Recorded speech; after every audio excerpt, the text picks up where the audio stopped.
Okay, so in this video, we're walking through how to add the languages you speak to your resume in FlowCV, and honestly, this is one of those sections that adds a lot of personality.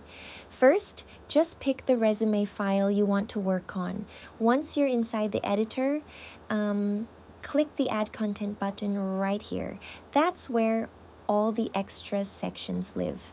Now, I want to include the languages I speak, so I'll click Language. For this example, I'm adding 2, English and French.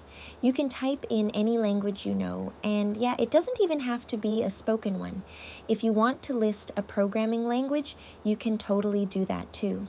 Next, choose your proficiency level based on what actually feels accurate to you.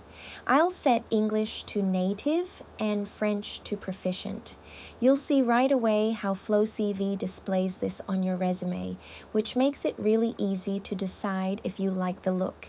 Just tweak it until it feels right. And yeah, that's basically how to add the languages you speak in your resume in FlowCV. Thank you for watching.